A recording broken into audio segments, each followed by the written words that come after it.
যে একটা ছবি যেটা আপনার স্ক্রিনের এক অংশে দেখেছেন যে শেখ হাসিনা কি হিন্দু ধর্ম গ্রহণ করেছেন আসলে? এবার আসুন আমরা দেখি ঘটনাটা কি।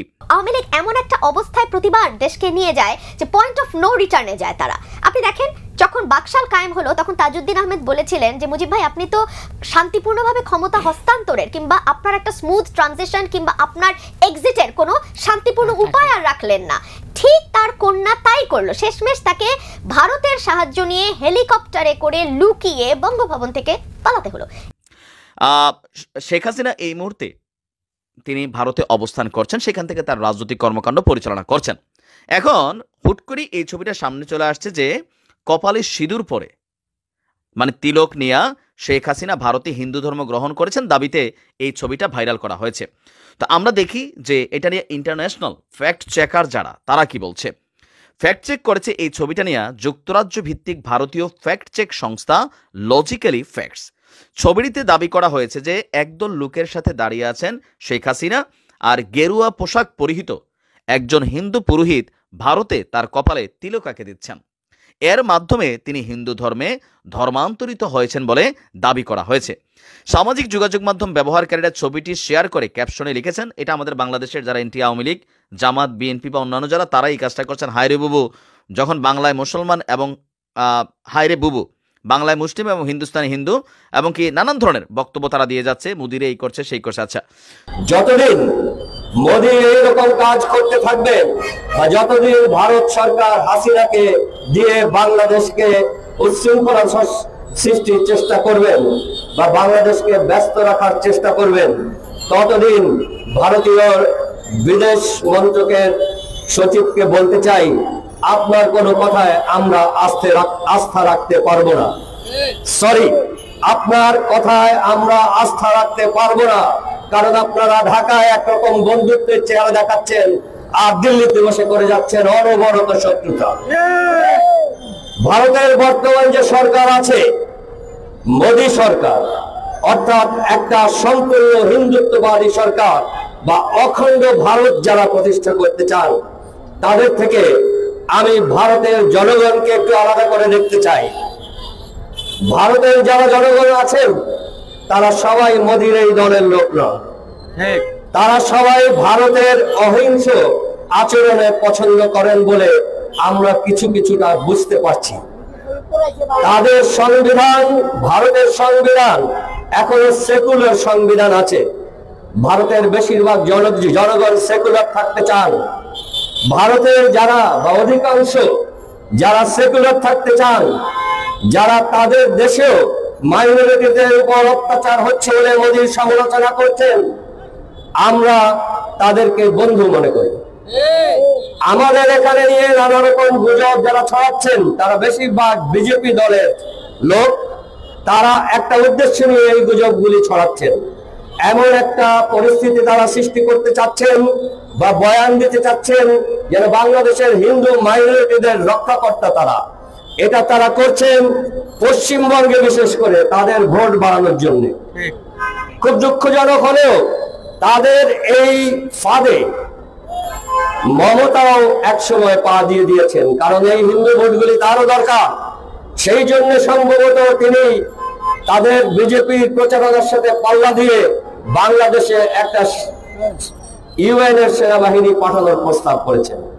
মমতা দিদিকে বলতে চাই, আপনারা যখন কাশ্মীরে মাইনরিটিদের উপরে অর্থাৎ মুসলমানদের উপরে নিপীড়ন করছেন, গুজরাটে যখন মাইনরিটির উপর নিপীড়ন করছেন, আপনারা দিল্লিতে মাইনরিটির উপর নিপীড়ন করছেন, আপনারা মণিপুরে মাইনরিটিদের উপরে নিপীড়ন করছেন, তখন আপনাদের কি অধিকার আছে বাংলাদেশে হিন্দু মাইনরিটিদের ব্যাপারে কথা বলা? আর যদি বলতেই চান এবং এখানে জাতিসংঘ বাহিনী পাঠাতে চান, তাহলে আগে মমতা দিদি আপনি আগে চান ইউএন এর জাতিসংঘের সেনাবাহিনী আসুক কাশ্মীরে, জাতিসংঘের সেনাবাহিনী আসুক গুজরাটে, জাতিসংঘের সেনাবাহিনী আসুক দিল্লিতে, জাতিসংঘের সেনাবাহিনী আসুক মনিরামপুরে।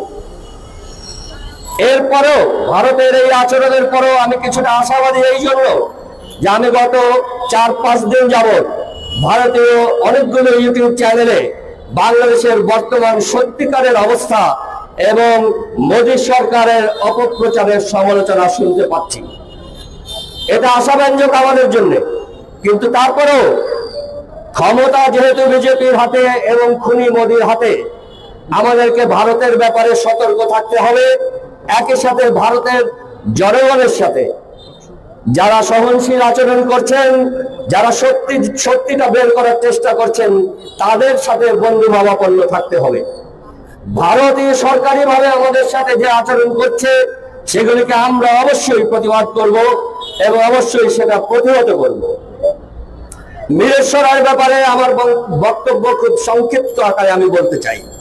মিরেশ্বরের যে জায়গাটায় এই জমি দেওয়া হয়েছে 900 একর বা যাই হোক, সেই জায়গাটা আমাদের জন্য খুবই জরুরি একটা জায়গা। এই জায়গাটা বাংলাদেশিদের দখলে না থাকলে বাংলাদেশের রাষ্ট্রীয় নিরাপত্তা এবং সার্বভৌমত্ব চরমভাবে বিঘ্নিত হবে। সেই জন্য আমি সরকারকে অনুরোধ করব, চুক্তি যেভাবেই হোক আর যাই লেখা থাক, এই চুক্তি সরকারকে বাতিল করতে হবে। আমরা আগামী 3 মাস দেখব সরকার কি করছেন। যদি এই চুক্তি বাতিল করা না হয়, তাহলে বাংলাদেশে যে সমস্ত জনগণের জমি নিয়ে এই অঞ্চল গঠন করা হয়েছে, আমরা তাদের সকলকে নিয়ে ওই জমি দখল করব। যার যার বসত বাড়িতে, যার যার চাষের জমিতে তারা ফেরত যাবেন। ভারতীয়দের অন্য কোনো জায়গা খুঁজে নিতে বলেন যেটা বর্ডারের সন্নিকটে নয়। পরিশেষে আমি আপনাদের সকলকে বলতে চাই, ভারতের ব্যাপারে যতই বন্ধুত্বের আবেদন আসুক, আমরা বন্ধু জয় বাংলা স্লোগানকে বাংলাদেশের জাতীয় স্লোগান হিসাবে প্রতিষ্ঠা করার জন্য এদেশীয় ভারতীয় বুদ্ধিজীবীরা উঠে পড়ে লেগেছে। তারা বলতে চায় জয় বাংলা নাকি বাংলাদেশের স্লোগান, জয় বাংলা নাকি মুক্তিযুদ্ধের স্লোগান। আর আমরা বলি জয় বাংলা বাংলাদেশের স্লোগান নয়, জয় বাংলা খুনি হাসিনার ধর্ষণের স্লোগান, জয় বাংলা ভোট চোরের স্লোগান, জয় বাংলা টাকা পাচারের স্লোগান, জয় বাংলা বাংলাদেশকে লুটপাট করার স্লোগান। আজকে যদি আমরা প্রশ্ন করি, এই জয় বাংলা স্লোগান দিয়ে ছাত্রলীগের সন্ত্রাসীরা সেই বিশ্বজিৎকে যখন কুপিয়ে কুপিয়ে হত্যা করা হয়েছিল, তারা যখন তাকে কুপিয়ে কুপিয়ে মেরে ফেলছিল, তখন বাংলাদেশের এই তথাকথিত বুদ্ধিজীবীরা কোথায় ছিলেন? আমরা যদি প্রশ্ন করি, জাহাঙ্গীরনগরের সেই সেঞ্চুরি মানিক যখন জয় বাংলা স্লোগান দিয়ে আমার মা বোনদের উপরে ঝাঁপিয়ে পড়তেন, তখন এই তথাকথিত বুদ্ধিজীবীরা কোথায় ছিলেন? এই প্রশ্ন করতে হবে।